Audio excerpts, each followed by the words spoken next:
I never expected that a lost suitcase and a booking error at a rundown motel would change my life, but that's exactly what happened. Sometimes, the universe has a funny way of shaking you out of your routine, of forcing you into a situation you'd never choose for yourself, only to show you what you've been missing all along. My life was ordered, predictable, and, if I'm being honest, a little lonely. I thought that was just how it was meant to be. I had my job, my apartment, my quiet little world, and I didn't think I needed anything more. I was wrong. Let me take you back. My name is Miles. At the time, I was a 32-year-old urban planner, a job that suited my personality perfectly. It was all about systems, structures, and creating order out of potential chaos. I spent my days looking at blueprints and zoning regulations, my evenings reading quietly or watching old films. My world was a grid, neat and logical. I liked it that way because it felt safe. There were no messy variables, no unpredictable emotional equations to solve. My firm had been contracted for a major revitalization project in a small, remote town called Silver Creek. It was one of those places that time seemed to have forgotten, a charming but decaying little hub that a new tech company was trying to breathe life into. It was a big deal for us, and I was the lead planner. The other major player was the construction company, helmed by a man named Caleb. I had met Caleb a few times in our preliminary video conferences and a single, brief meeting at our main office. He was the antithesis of me. Where I was quiet and cerebral, Caleb was dynamic and physical. He was tall, with broad shoulders that spoke of actual labor, not just time spent in a gym. His hair was a perpetually messy dark blonde, and his face was often dusted with a 5 o'clock shadow that looked ruggedly handsome rather than unkempt. He had a way of commanding a room without raising his voice, a calm confidence that I found both intimidating and deeply fascinating. From my perspective, he was from a different world. He spoke the language of load-bearing walls and concrete grades, while I spoke of community flow and green space integration. During our meetings, I found my eyes drifting to him more often than I'd care to admit. I'd watch the way his hands, calloused and capable, would gesture to emphasize a point on a blueprint. I'd noticed the crinkles that formed at the corners of his eyes when he smiled, a genuine, easy smile that seemed to come to him so naturally. He was, in my carefully constructed internal world, completely unattainable. He was the kind of guy you see in beer commercials, the guy who probably had a beautiful wife and 2.5 kids waiting for him at home. He was friendly, of course, but in that universally accessible way that confident, good-looking men often are. He treated everyone with the same warm professionalism, from the junior interns to the senior partners. And to me, he was just polite. I was just the planner on the project. Nothing more. So, I kept my observations to myself, filed them away in a locked cabinet in my mind labeled "Do Not Touch." He was a colleague, a temporary fixture in my professional life. I would do my job, we would build this thing, and then our paths would diverge. It was the logical, sensible conclusion. It was the only conclusion I allowed myself to consider. But logic, as I was about to find out, has very little to do with the matters of the heart. The trip to Silver Creek was supposed to be a week-long site visit, a final deep dive before the groundbreaking. I flew into the nearest regional airport, a 2-hour drive from the town itself. The first sign that my orderly world was about to be upended came at the baggage carousel. I waited and waited. The carousel spun around, increasingly empty, until finally, it shuddered to a halt. My single, sensible gray suitcase was nowhere to be seen. After an hour of filling out forms and being met with sympathetic but unhelpful shrugs, I was left with nothing but the clothes on my back and the laptop bag slung over my shoulder. It was frustrating, but I'm a planner. I plan for contingencies. I figured I could buy a few essentials in town. It was an annoyance, not a catastrophe. Not yet. The rental car was a sputtering compact that smelled faintly of stale cigarettes, but it got me onto the long, winding road towards Silver Creek. The sky was a vast, open blue, and the landscape slowly shifted from flat plains to rolling hills dotted with pines. It was beautiful, and for a while, I managed to forget about my missing luggage and just appreciate the drive. That feeling of peace lasted right up until I pulled into the parking lot of the Silver Creek Grand Motel, which was decidedly not grand. It was the only place to stay in town, a fact our corporate travel agent had lamented over the phone. Apparently, The influx of tech workers and construction crews had booked every room for miles around. I walked into the lobby, which was paneled in dark wood and decorated with dusty taxidermy. An elderly woman with a cloud of white hair sat behind the counter, peering at me over a pair of spectacles. "Checking in," I said, trying to sound more cheerful than I felt. "Name's Miles."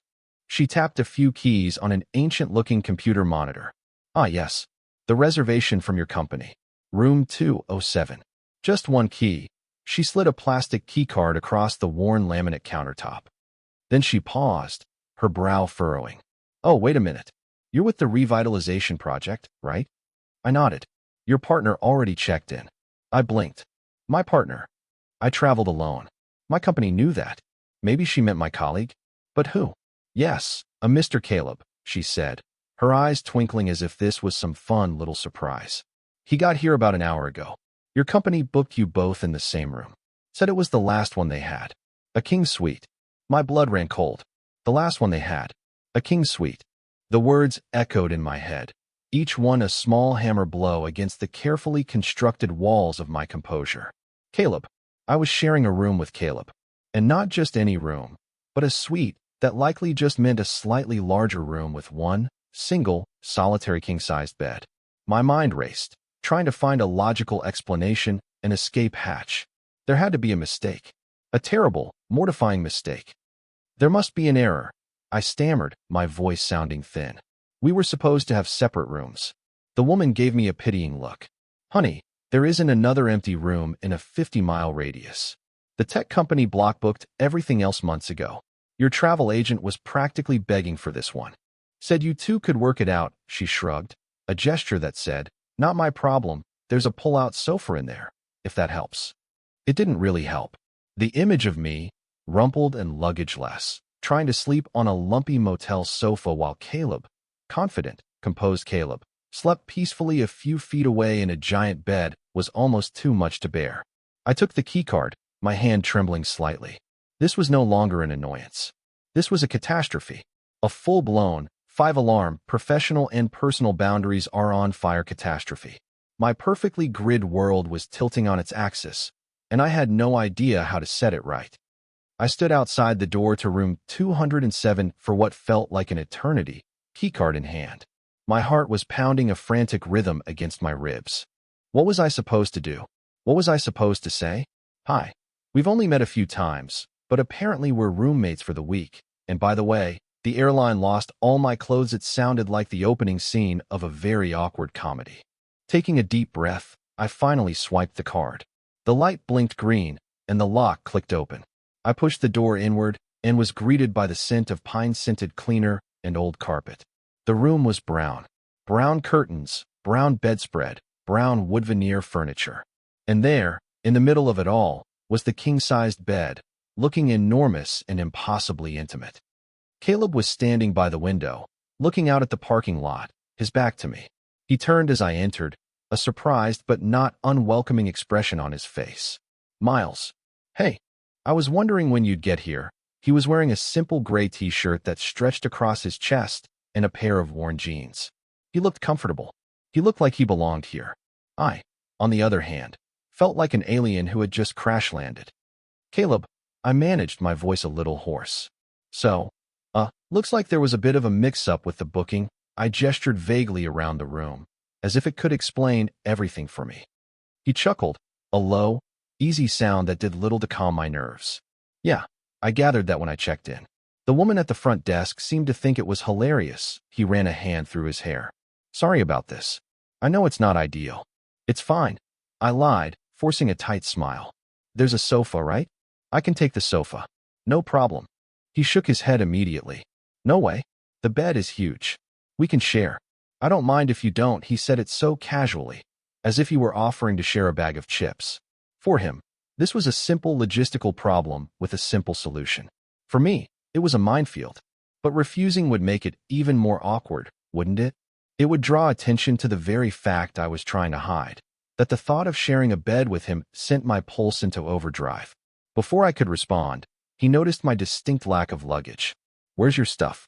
I let out a short, humorless laugh. "Good question. According to the airline, it's somewhere between my home city and here." They're working on it. Caleb's expression softened from amusement to genuine concern. Seriously? Man, that's rough. So you've just got what you're wearing. I nodded, feeling a fresh wave of mortification wash over me. I was in my travel clothes, a slightly wrinkled button-down shirt and chinos.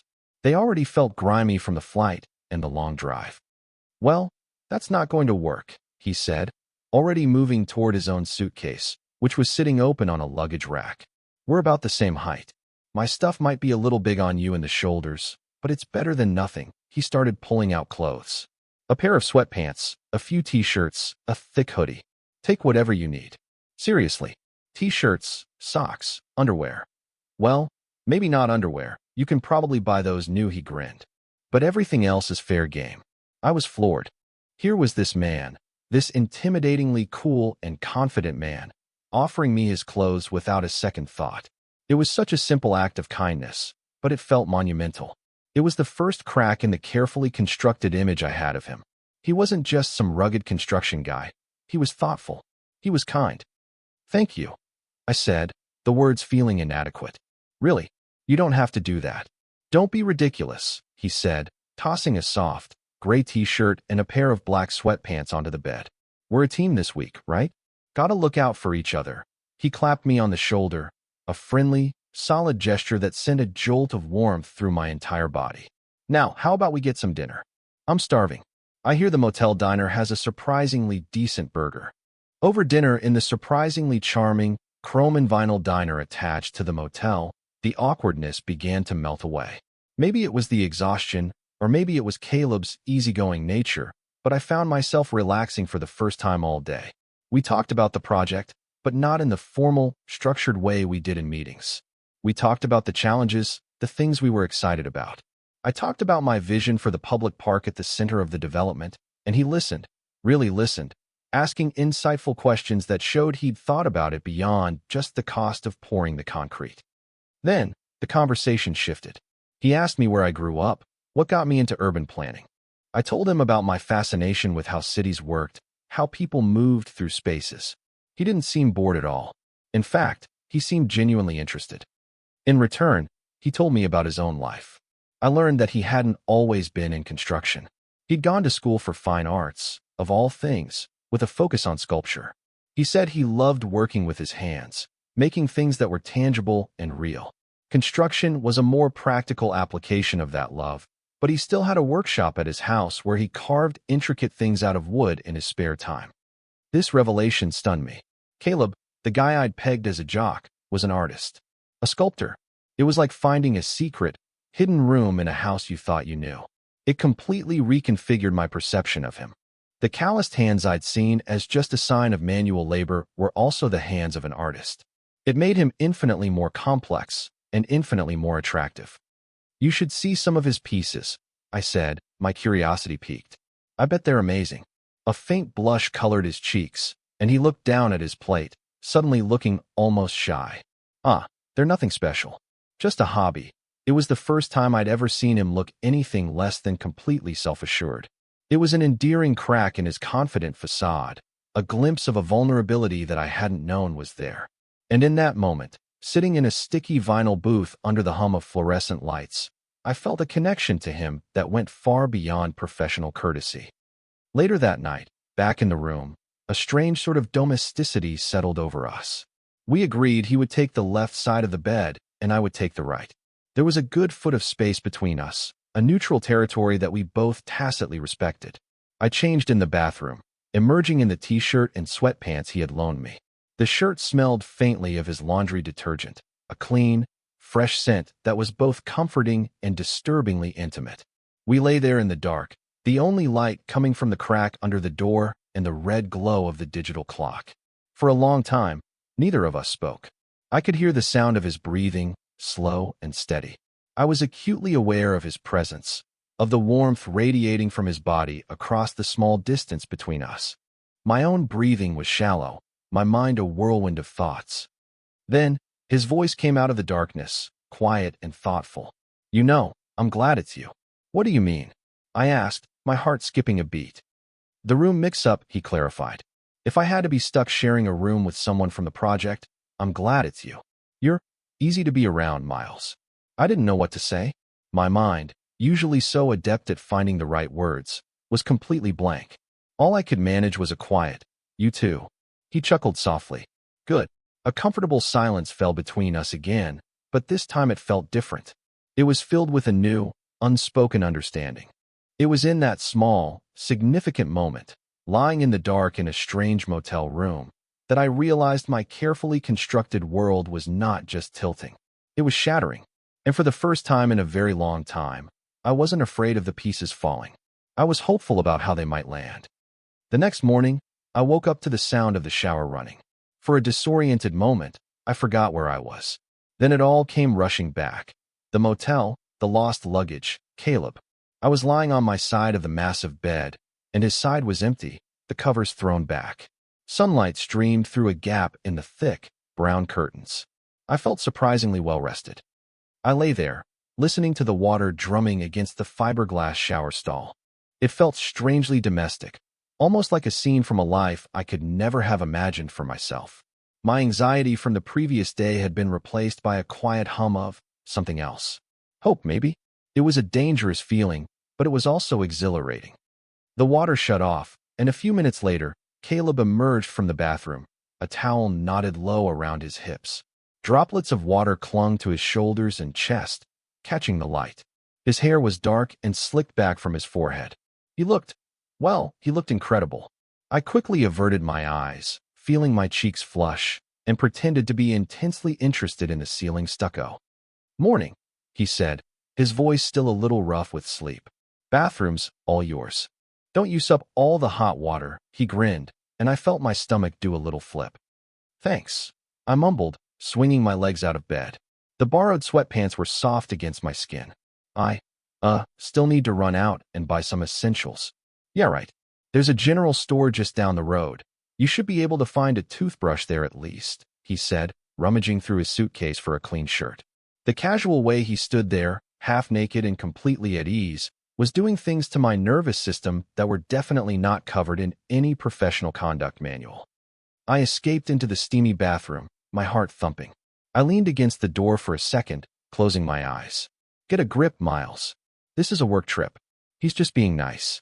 But my mind kept replaying the image of him, the easy confidence in his posture, the kindness in his eyes. He wasn't just being nice.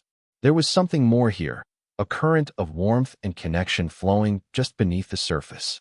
Or was I just imagining it, projecting my own lonely hopes onto his simple generosity? The shower was a welcome shock to my system. The water pressure was surprisingly good, and the heat helped to soothe some of my tangled nerves. I used the tiny, paper-wrapped bar of motel soap and the little bottle of shampoo that smelled vaguely of synthetic almonds. It wasn't my usual stuff, but it was better than nothing. When I stepped out of the shower, I was faced with a new dilemma. I had one towel, a single, thin, slightly scratchy motel towel. I wrapped it around my waist, but I was still dripping, still damp. My clothes from yesterday were crumpled on the floor, and I didn't want to put them back on when I was clean. I needed something to wear while I got ready, something to bridge the gap between shower and getting dressed. I opened the bathroom door a crack and peered out. Caleb was dressed now, sitting on the edge of the bed, tying the laces on his work boots. He looked up as the door creaked. "All good?" he asked. "Yeah, fine," I said, feeling suddenly self-conscious. "It's just, I don't suppose this place has bathrobes, does it?" It was a stupid question, born of desperation. Caleb's gaze went to the small, wood veneer closet next to the TV stand. He got up and walked over to it, sliding the louvered door open.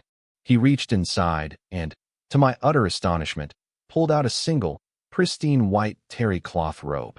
It was probably the nicest thing in the entire room. "Well, look at that," he said, a slow smile spreading across his face. "Your lucky day," he held it out to me. I hesitated, staying half hidden behind the bathroom door. "Oh, thanks." I reached out a hand to take it, but he didn't let go. He stepped closer. "Here, let me," he said, his voice soft. He held the robe open, like a valet. It was an invitation. My mind was screaming at me to just take the robe and retreat back into the bathroom, but my body was frozen. I found myself stepping out from behind the door, the towel still clutched precariously around my waist. I slipped my arms into the sleeves. The fabric was soft and heavy, a welcome comfort against my damp skin. I let the towel drop to the floor, and for a brief, charged moment, I was standing there in nothing but the open robe. Caleb's eyes met mine, his gaze steady and unreadable. Then he moved behind me. My breath caught in my throat. I could feel the warmth of his body close to my back, not touching, but near enough that I could feel his presence as a palpable heat. My skin tingled. I stared at our reflection in the cheap mirror above the dresser. I saw my own wide, startled eyes. I saw his face, focused and calm, just over my shoulder. His hands came around my waist, gathering the two sides of the robe. His fingers brushed against my stomach, and a shiver went through me, sharp and electric. It wasn't a clumsy, accidental touch. It was deliberate, gentle, but deliberate. He pulled the fabric snug around me. Then his hands moved to my back to find the sash. He tied it. His knuckles grazed the bare skin of my lower back as he looped the sash and pulled it into a neat knot. The simple, functional act felt impossibly intimate. Time seemed to slow down, every tiny movement magnified. I could smell the clean scent of his soap, mixed with something that was just him. I stood perfectly still, hardly daring to breathe. He finished tying the knot, but his hands didn't immediately pull away. They rested there, on my back, for a beat too long. A silent, questioning pressure. My heart was a drum against my ribs. I kept my eyes locked on our reflection in the mirror. Then he smiled. It wasn't his usual big, friendly grin. It was a small, quiet smile, just a slight upturn at the corners of his mouth. But it was in his eyes. His eyes were warm and knowing, and they were looking right at me in the mirror. It was a smile that said, "I know, and it's okay." He finally dropped his hands and took a small step back. The air rushed back into my lungs. "There you go," he said, his voice a low murmur. "Fits you better than it would me." I couldn't find any words. I just nodded, my throat tight. I felt wrapped not just in a robe, but in the warmth of that moment, in the undeniable significance of what had just passed between us. It was more than kindness. It was more than a friendly gesture. It was a question, an offer, a door being held open.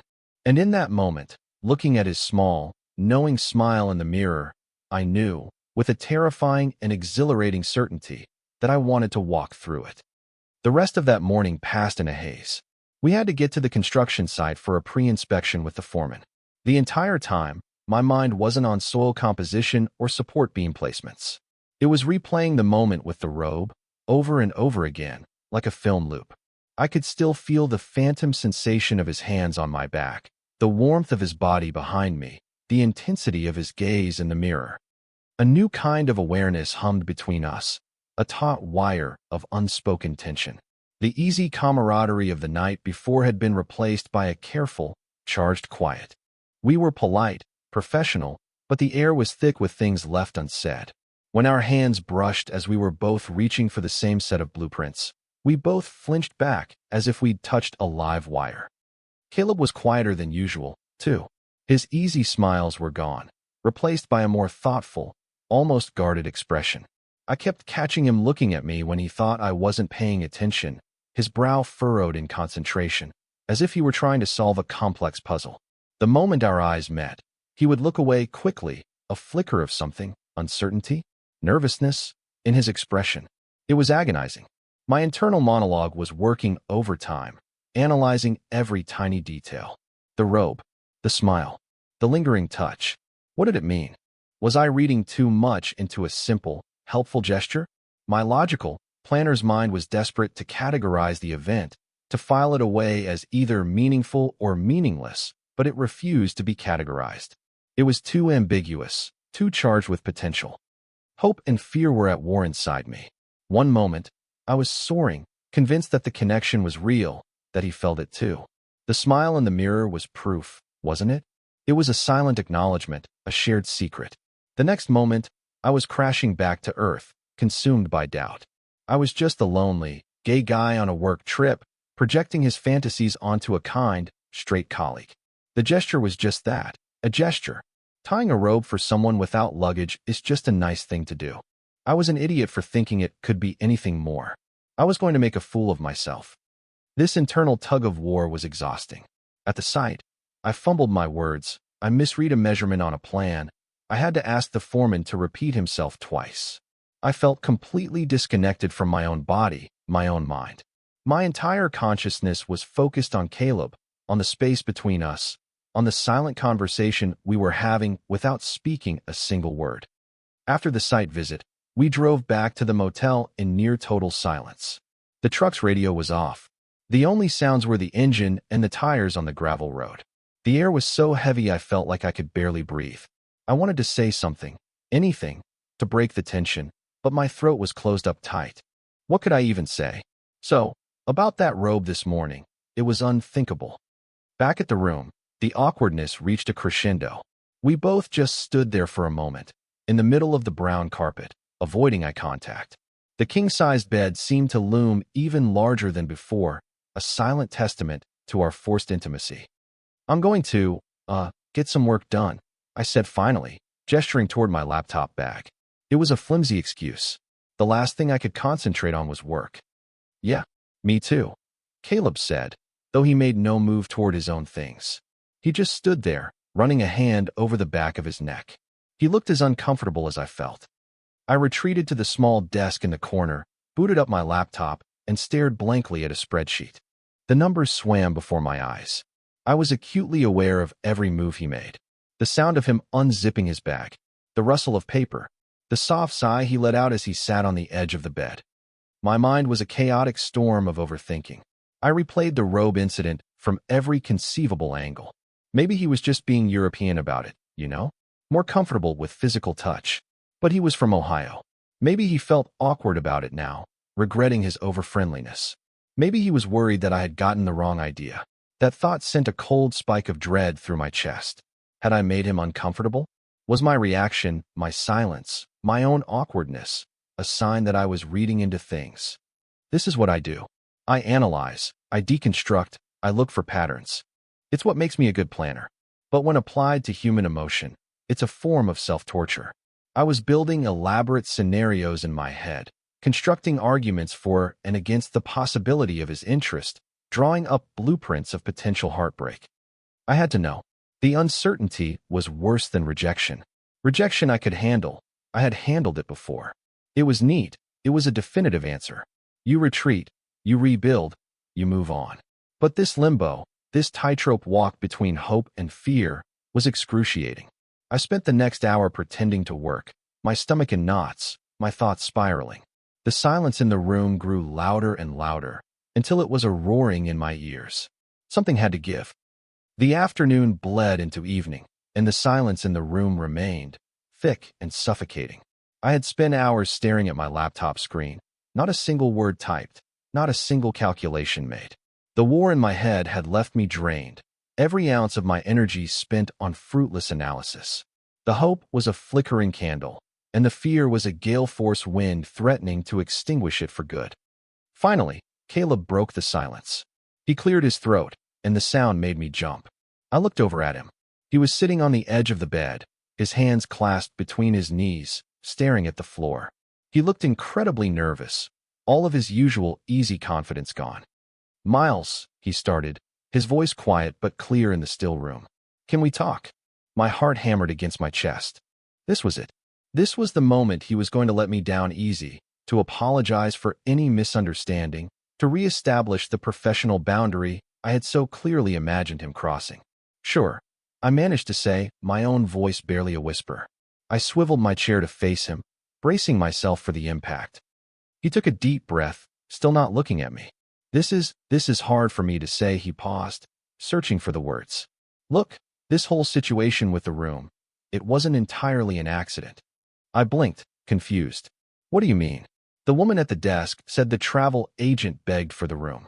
He finally lifted his head and met my eyes.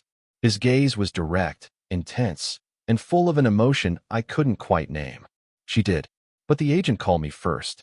She told me there was only one room left, a king's suite, and asked if that would be a problem. She was going to try and find something in the next town over for you." He paused again, a flush creeping up his neck. "I told her not to. I told her we'd make it work." The room tilted. My carefully constructed scenarios, my blueprints of potential rejection, all dissolved into dust. This was a variable I had never once considered. He had engineered this. He had chosen this. Why? The word came out soft, full of a fragile, burgeoning hope. Because I'm an idiot, he said with a short, self-deprecating laugh. Because I've been trying to figure out how to talk to you, really talk to you, for months. Not as the construction guy and the planner. Just as us. He looked down at his hands. Every time we were in a meeting, I'd just watch you. You're so smart and so passionate about what you do. The way you see things, it's incredible. And I wanted to get to know that person. But I didn't know how. I kept thinking you were out of my league or something. Out of his league? Me? The idea was so preposterous I almost laughed. I thought the exact same thing about you. I confessed, my voice shaking slightly. His eyes shot back up to mine, wide with surprise. You did? Of course, I said, a real smile. The first genuine one all day, touching my lips. You're you. You walk into a room and you own it. You're confident and kind and, well, you're you. I just figured I was another colleague. Someone you were nice to because you're nice to everyone. No, he said, shaking his head emphatically. No, it was never like that with you, Miles. Not for me. He stood up and took a hesitant step toward me. This morning, with the robe. I'm sorry if that was too much. I saw my chance and I took it. But then you were so quiet all day. I thought I'd completely misread everything. I thought I'd made you uncomfortable. You didn't, I said quickly, standing up to meet him. We were only a few feet apart now. The charged tension from earlier was still there, but it had transformed. It was no longer anxious and uncertain. It was electric with possibility. I was quiet because my brain was short-circuiting. I was trying to figure out if what I thought was happening was actually happening. A slow, brilliant smile spread across Caleb's face. It was his real smile, the one that made his eyes crinkle at the corners. The one that made my heart ache. So what did you decide? He asked, his voice low. I decided I was hoping it was. I admitted, my voice full of all the emotion I'd been suppressing. He closed the remaining distance between us in a single step. He reached out, not with the confident swagger I might have once expected, but with a touch of hesitancy, and cupped my cheek. His hand was warm and calloused, just as I'd imagined, but his touch was incredibly gentle.